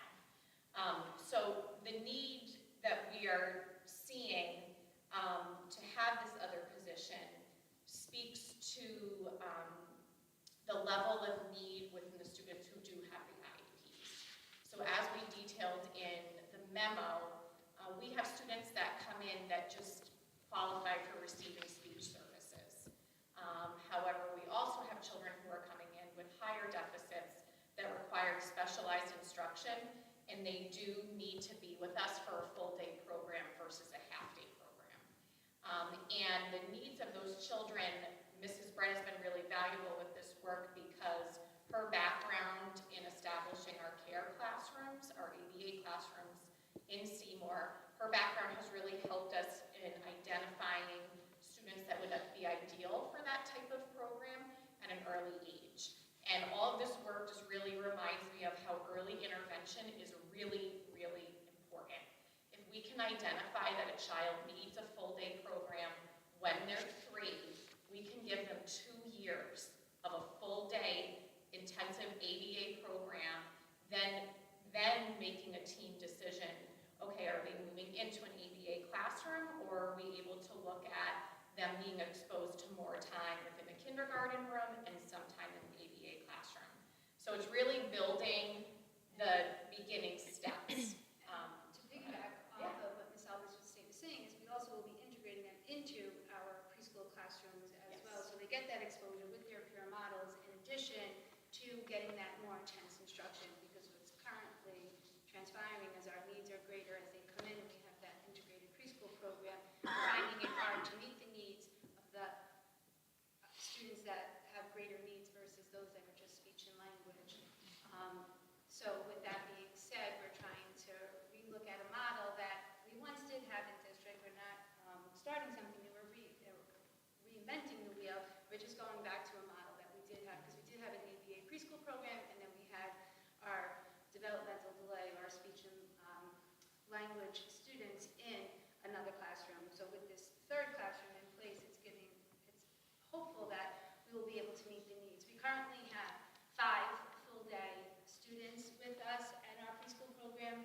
We have 2 additional that will be starting with an enrollment looking forward of 3 more that will be coming from birth to 3. We will start them half-day, but with the needs coming from birth to 3, they will also be full-day with us. And also with the total enrollment of the preschool enrollment right now, Dr. Bull, help me, I think it's around 48. I think I talked with Allison today.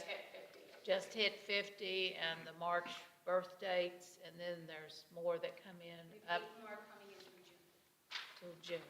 So, Because and once that's- they reach 3, And that's 8 students that are coming through the birth to 3 process. 2 parent referrals. So ideally, what that would mean is that we're mirroring that with accepting 8 peer models. Because you want to keep the balance. So it's very difficult to plan for because you never know when a birth to 3 referral is going to come through.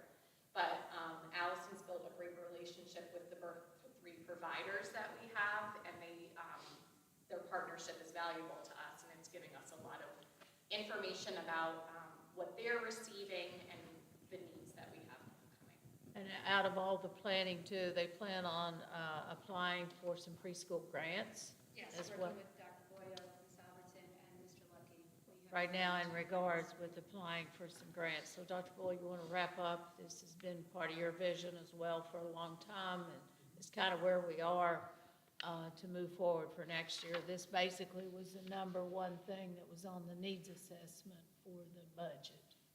But this is just something we're basically mandated to meet the needs. The size of our classes are increasing, the intensity of the needs of the student are increasing, and we also have a need for increasing the rigor within the program and isolation. It's hard to do all three of those pieces simultaneously if you're going to do it well. So.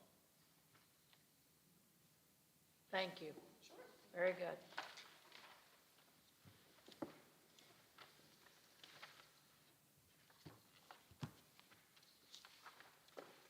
So Dr. Compton, this isn't a position we have currently, correct? No, it's to create it for next year, so we can go ahead and start planning and get the program in place. I thought I heard something. Kristen? I'm confused. Is this not just an additional headcount within a position classification that's already existing?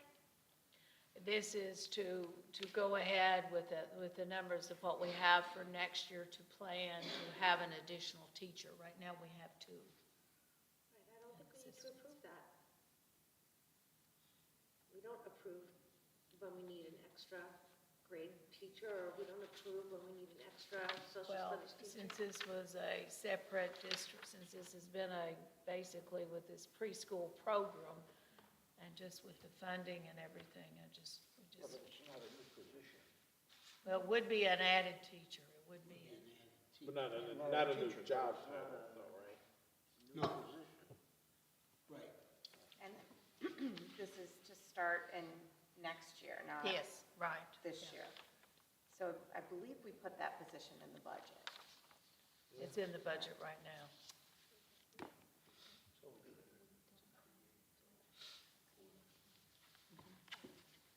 I just wanted to make sure that we could create the position as an additional.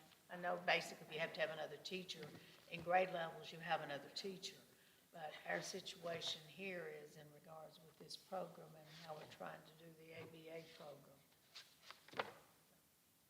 I'm going to ask the question that I asked as part of the budget. Are there other staffing needs, such as paraeducators or supplies that are needed to launch this program, or do we think we can There'll find be at that? least a para-educator and some supplies. Yes, so that's what I've been speaking to Dr. Boyle and Paul Lucky about, did some research. There are other students that are out there that other schools within our DERB have applied and have been granted, so I have We're seeking a lot that. of faith that you get the same to assist us with those supplies and move forward. With the paraeducator staff that we have. We should be okay. We will be okay. But we do need to get some more resources as far as materials. So just for clarification, we're being asked to approve the additional headcount for next year's budget so they can begin the hiring process. So if you follow that logic, if the budget for next year changes from what we have proposed, then this will become a priority versus something else. Is that what I'm supposed to interpret? Well, technically, this really should be a priority. No, I'm not criticizing, yeah, I'm just Yeah. trying to clarify it to Right. say that this will become the priority, then will those funds that we need to do this, it's, well, from what I understand, somewhat mandated based on the needs that we're receiving, so then that will just recognize that we'll have Yeah. to make that cut in other areas. Yes, and we have some faculty that have this certification that could be transferred into the position. Possible. So if we're not actually creating a position, new position, just a headcount, that's not something we really approve anyway, but it's totally up to you guys. I just you want wanna do you to be aware. I mean, it's just like any other teacher Grade hiring level, that if Dr. it's Compton would do. over the, you know. It just becomes a budgetary thing next year. I do have one question. Do we have a school readiness council? I'm on the Valley Board, Yeah. so Literacy Council, but within Seymour. There is No. one in the Valley that I. Should It's we in the have a Valley. school readiness council? As Denise, talking with Dr. Webb about it, yes, we should, absolutely. I think it would be positive, but right now, it's just the Valley. Yeah. I think that's something maybe we could talk offline or get some more information about, because when I was looking at some of the grants, a lot of the grants require that school readiness council to be in place to be eligible, so it might Yeah, be something that we could definitely expand need to our look at it conversation. and establish it. I just wanted y'all to be fully informed. Thank you. Okay. If there's nothing else, I'd like to add to the agenda, the appointment of a school volunteer. motion by Ed to add to the agenda. Second by Jay. Any discussion? All right, all those in favor? Opposed, abstained, 900. So, Explain that or you want to make the motion? so we have an appointment of a, Okay, I'll make a motion to approve the appointment of Kaylee Sudmick as a school volunteer in Bungay School. motion by Ed, second by Jay. Any No, discussion? It was I Jay. thought he seconded. Oh. No, it was definitely Jay. Jay was Oh, throwing- I thought it was you. Jay was throwing his voice. I didn't say a word. So this is new, a school volunteer, what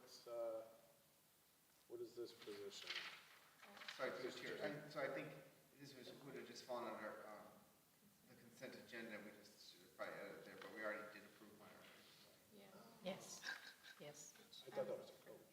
That's the one I was confused. That's, yeah. It's a person to help with the volunteer program, as a volunteer. Well, that settles it for me. I'm sort of with Chris, like, no opposition, but I don't know that we've ever, like, aren't there lots of school volunteers that we have in our schools? Like, Yeah, specifically as an adult that has some special needs, that has a lot of volunteer work, and this is the way technically, legally, by getting the clearance as a volunteer. There's a lot for the softball team. That's why it's stated as a volunteer, can't be a coach. So it's a volunteer coaching position? No, this actually is a volunteer. I've got it mixed up with the other volunteer. This actually is a volunteer for the softball.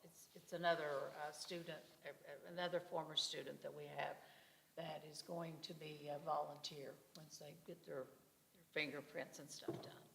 So this is an actual volunteer, not somebody being paid. For a softball team. Yes, for the softball team. Okay, so my motion is incorrect. No, Okay, but- there's definitely confusion. Yeah, we got some confusion happening. What? Can I see We that? already, So we have a motion for I volunteer read for what it volunteer. says. No, no. That motion is incorrect. And even the motion to add to the agenda is incorrect. Let me just explain about Lily, the school volunteer. What's going on with that particular volunteer is a person who is doing internship for a practical for undergraduate, okay? So I just want to specify that. Under Lily, that's a school volunteer at Bungay School. The other one is the sports volunteer for the softball, okay? Okay, And this then one we're there's adding. an additional one for Bungay. Lily made Right, a consent agenda. that, No, yes. I know, I think, yeah. Yes. No, I got that, so. Sorry for This is the same as item 2, or E2, but just didn't make, It didn't make the The agenda. agenda. These are undergraduate students in education, and they want to spend some time in the school assisting and getting experience. Yes. Is that it? Yes. They have to fulfill so many practical hours. So that would have been under staff appointments, but it was missed. That's they're in the staff appointments I'm Yeah. looking at, so I'm very confused. This is another Caitlin that didn't make Sudamick it. is not. This It's a name third- is not. It's a third person. Got it. Right. That's where I think we got So sidetracked. my motions are good. They are. Fine, his seconds are fine, anything else? All those in favor? Opposed, abstentions, all right. That was it. Item 9, information. A, you'll notice you'll have a binder of policies. There's 22 mandated more state goodies. Yes, just, Wait a minute, I think we skipped donations. No, we did that, sorry, my bad, gosh, help me. It's Monday. So, no. In the past, we've taken 2 months to do policies. First month we accepted, the second month we adopted. So what I'm going to ask everybody to do is, for this month, review all the 3,000s. And we could do them in March, 4,000s in April, 5,000s in May, 6,000s in June. We might combine 5,000 and 6,000 because just in case we do have to take 2 months, these have to be in by the first of the school year. If we get 2/3, we can, I always screw these words up, you can accept and 2/3 adopt accepted on the with same- one on the meeting. same night. If you guys want to, we can do them all next month, but I know it's a lot to look at. I would just like for you to understand, they're mandated policies, there's not a lot of things you can change. Review them, look at them, see how you feel they read. If there's any questions, let us know. We're working with 2 representatives from CABE. Pamela Brooks is the administrative assistant, and then they have another one assigned to us. We're trying to start from the beginning, even with bylaws. We'll talk about that. We'll get you a copy of your existing bylaws. And that's something too that must be reviewed extensively. But we're going through all of the series of the policies. It's just as first of mandated policies you just need to approve. So read through them, let's see if we can pass them next month. Have we reviewed these, or the team No, reviewed? these just came. No. And actually too, with policy committee, Absolutely, you could win. My question was, have these been reviewed in terms of any implications to budget or any implications to creating other issues, like, for example, minimum training standards for our food personnel or things like that? Have we gone through it to understand the implications of these mandates and identified where we should be aware of, budgetary personnel issues that are going to arise from them? for example, professional development for paraeducators. With that training, we've done that this year. If this is something ongoing we will have to do. I met also with Mrs. Brooks this morning. She looked through them. There are also things that are acceptable by the Food Service State Association. Just going through and looking to see if there's any mandated expenses. We can go through and look again extensively, just to do our due diligence. I think it's good to understand what the implications are for Right. the district versus us reading them and saying, those are the questions I would Yes. have once I review those, is what are the implications to us from a personnel, staffing, hiring, procedurally, Right. who's going to own it to implement it? Most of these are pretty generic. They're basically something that really needed to already be in place, and it's just something, this is a pretty quick review. It's when we get into the extensive going through every policy area that needs to be a part of the Seymour Board of Ed policies is where it's going to take a lot of intensity. But I think just in general, Beth, that's a great point to make. But I don't see a lot with some of these. It's in the others, which you've got gifted and talented that we had to adopt last year.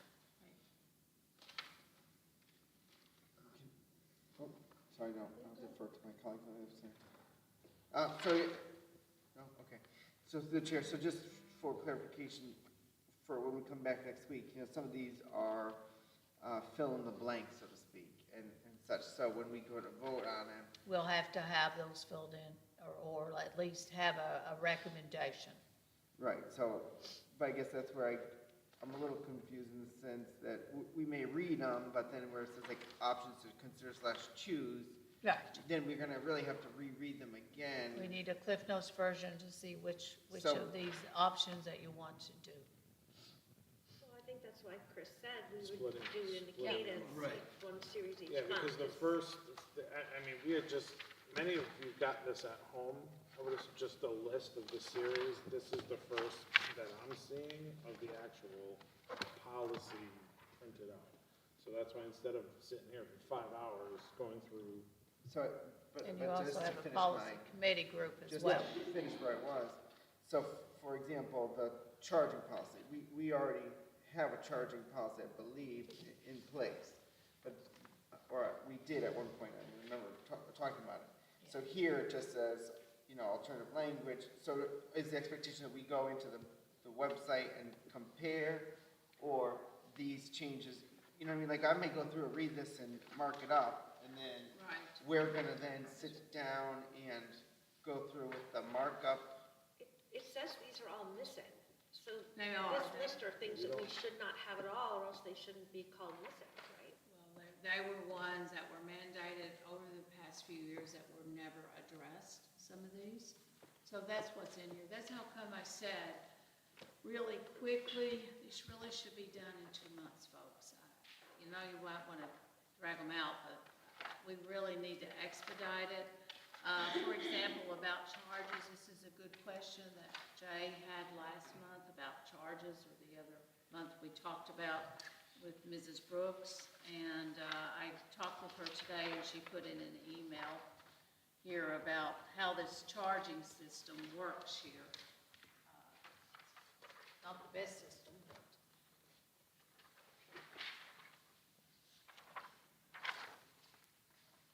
It's how they charge you so much each time. And I know Mrs. Harvey will comment on that because she's experienced it as a parent. So I wanted to just share that.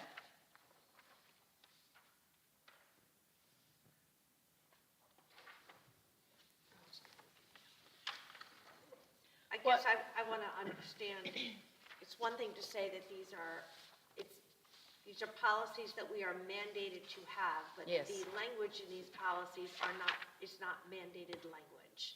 So I just want to make that clear. That's right. So I understand what you're saying, Dr. Yeah. Compton. These are missing. We should not linger Yeah. on adopting them, but it doesn't mean that we don't have flexibility in the language, right? Because That is true. the policy is mandated for us to have, but this is not the language It's up to you. of a mandate. The language is not mandated.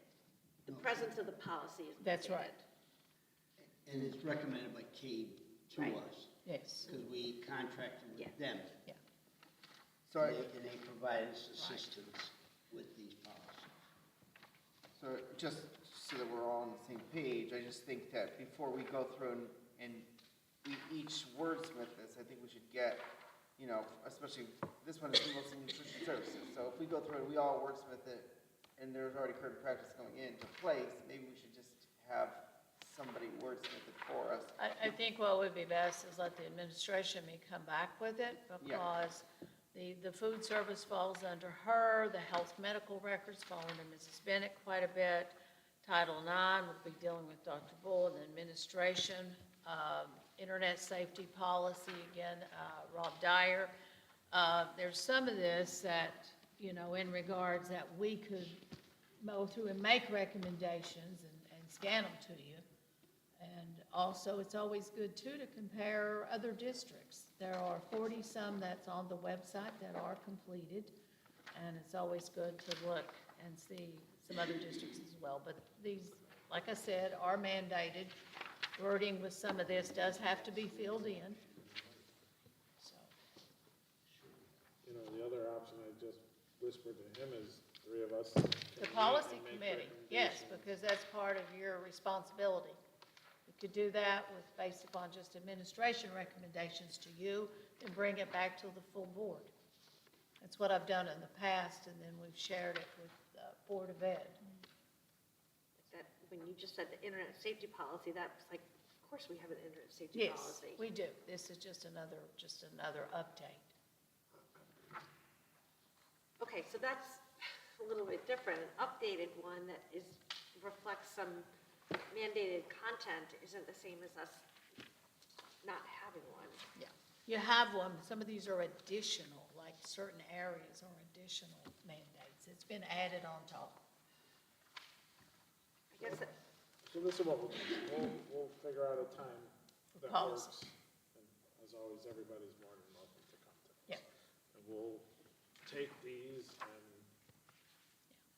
spell out the actual policy.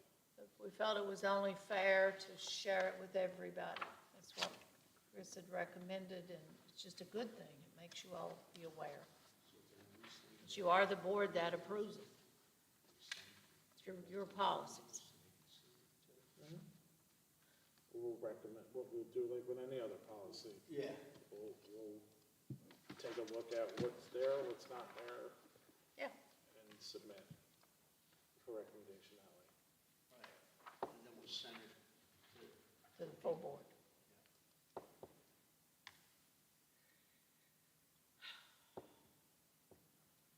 do you know that you can no longer Google Seymour schools and get to the Seymour website, Seymour homeschool website? You are only taken to the town website on the Board of Education page. I'm clearly finding it a bit frustrating. When did that change? I don't know, that's Google. Let's try. Yes, it does. All right, so we'll do that with the Yeah. policies, we'll figure, we'll come back, and it's probably not gonna be all 20 at a time. We might need a few Yeah. sessions, because then we're gonna be Right. starting to work on the audit. On the other end, plus you're also going to be working on your bylaws as well. Yeah. So possibly, work at it. A working session. Why did they appoint me to that? I think you might ask for it. Okay, item B, we have the reports, finance, athletics, curriculum, and policy. I don't think we actually met on policy. Anything from you, Kristen? Finance? No. Athletics? No? Everybody saw the minutes, if there's any questions. It was a productive meeting. Jay? Yeah, I would just say, I do think we do have some issues coming down the pipe with our, Monetary issues. Jay. yeah, with our That's the bottom facilities. line, it's monetary issues. Go ahead, do you want to follow up?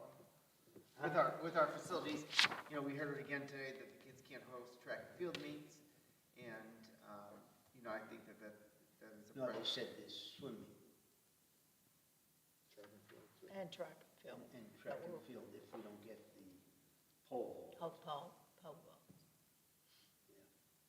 But then one of the kids, they mentioned high jump, so, I mean, that takes out 2 out of the, you know, that's a significant amount of points and Points, equipment. Yes, it is. So it's the same thing with the diving, you know, and I think we need to really address some of those issues within. The diving is not gonna Not be an yet, issue but that it we're would- gonna we address can't. for a few years. Decades. I mean, the only way to have a diving program is if there's a regulation-sized pool at the community center, or the pool gets covered in and becomes an auxiliary gym, and we build a new room with a pool. That's the only way we'll ever have a What do diving they call program. it? Natatorium off the parking lot somewhere. Anything from curriculum We besides? did what we- not have a quorum when we did met not. last week. We did meet prior to this meeting, and the result was the motion that came before the board. Policy did not. Weird. Okay, recognitions, activities, the hirings, resignations, all that. Is there any questions up to that point? Item 10, Board of Ed comments, Chairman comments. Don't have anything, but Wednesday is the first, maybe last, hopefully, being wishful thinking, budget workshop hearing. So I will be 7 there. o'clock, town hall, down in the conference room. Try your best to be there, please. What is the plan? I think we're just presenting the budget like we did last year and Right, answer who? questions. Mr. Bucci and myself, and I have a small PowerPoint presentation, and then just based upon our meetings and what we've covered. And basically, what are we dealing with? We're dealing with the main issue is the insurance premiums. And being able to meet contractual contract increases, mainly increases in electricity and utility costs. Yeah, I don't think there's any surprises. If I could, I just think it's so important to stress that, yes, this is officially a 7-point-something% increase, but in the absence of the additional special education students, it would have been an X% increase, right? Because we're absorbing a significant increase for this year, and that's what's driving the significant increase for next year. Yeah, and he did a beautiful job in spelling all that out in regards with the increases that's Right, in the it's written budget well. packet. And also, Dr. Bull and I, is a situation, as you know, Mrs. Harmley, with the amount of the students that have moved in that we're requiring out-of-district placement. Yeah, that's exactly what I'm talking about. That's exactly what I mean. And I would That's also- out of everybody's control. I would also recommend, though, being able to answer the question, well, if you're absorbing the cost this year, why can't you do the same next year? All right, well, so, yeah, Wednesday, 7 o'clock downstairs. You would be really nice to talk about your preschool. That was, It's really how well can you said. say no to that? I was thinking about turning the camera and just playing that on Wednesday. All right, Mr. Bruhaniak, anything? Beth? Nope. Nope. Sure. Nice job, preschool. What, Chip? Nice job, preschool. All right. Superintendent report. I just want to say very quickly, I attended yesterday the football banquet, lasted 3 hours, it was very well done. Amber Burton's done a tremendous job, and the Wildcat Kickoff Club, for the amount of time and fundraising that they've done, has been pretty phenomenal. The coaches, the parents, the players, they were all very, very happy yesterday.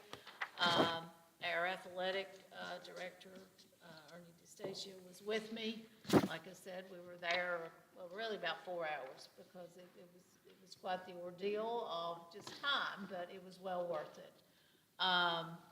It really was special to see the kids recognized and for all their hard work. So I was glad I was there. I didn't make it last year, but I made sure I made it this year. Also attended last Friday night, the boys' basketball game, enjoyed that. And past Wednesday, I attended a girls' basketball game. So I've been trying to do some sports events. I just want to say too, Friday we had a nice administrators meeting. One of the things that we did discuss were these policies. I gave them your notebooks and let them see from the administrator's perspective. Also, you need to know, over the weekend, I was on the phone back and forth Sunday evening, actually before I went to the athletic banquet. We had a sprinkler that busted up on second floor in where we have our server is located.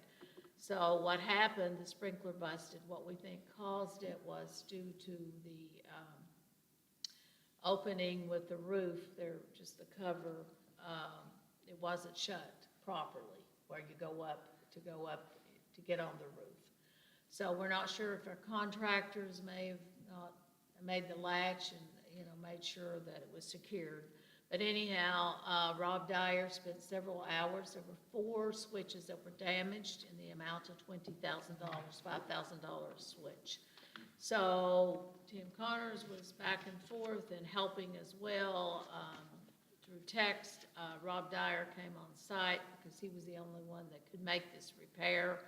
Also, Derek Martin was involved, our custodians. They did a Saturday check and a Sunday morning check to see. So Victor discovered the water that was starting to run down and whatever, it actually got close to the gym floor. And that would have been the last thing we needed was water hitting that gym floor. So anyhow, that's resolved. There's still a little bit more repair. We had to make sure that the fire alarm systems were working, so forth. If not, we would have had to have somebody on watch. And if our food service had been down, then we would have just had to pay to let all the kids eat free because we'd had to got them through. But anyhow, it got worked out. We've got a few switches still that have to be repaired. But just kudos to the team, so you just need to know about that.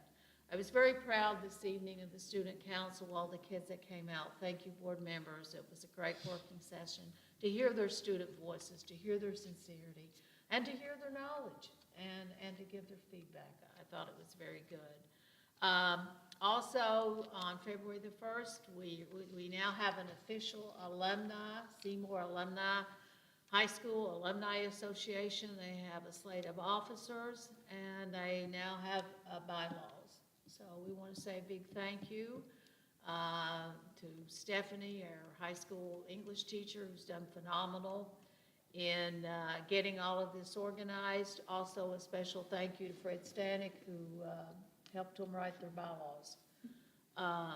So that went well. We also had last week a visit from Oxford Superintendent Dr. Miller on Tuesday, Mr. Connors and Ed Stramello.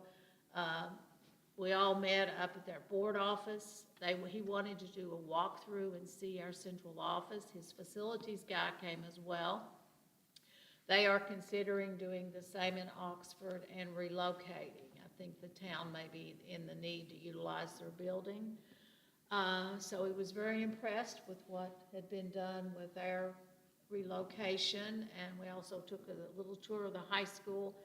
Then Mr. Stamello, Mr. Connors, and myself went to Oxford High School. We toured a lot of the parts of the building to see could it be conducive to a central office. They have a lovely high school. It was built 2008. We didn't recommend it would be conducive. Later, we did visit another school, which we felt would be ideal situation for them if they move a central office into the schools like we have done. It was a great visit, great hospitality. Like to do some partnerships and other things down the road. But it's just good to show that we're working together. So I thought it was a good visit. Didn't you, Mr. Stamello? Yes. I think one thing that educated me is that our school has no place where somebody works without having a window. And they had some some offices in their high school that had no windows. For even some of the students and teachers being in a place with no windows. We do have offices. Yeah, we have a few offices have no windows, like Jess has. I'm not as familiar with, what the Chatfield is. I am with the other We have a few offices, but most of them, but their whole entire floor had no offices. It's built, below. So it was a great visit, a lot of hospitality. They have a great I preschool think it's program. underground because of the topography. So that's all I have for this evening. Sorry about the clarification with the volunteer and the one that's doing a practical. No worries. Any questions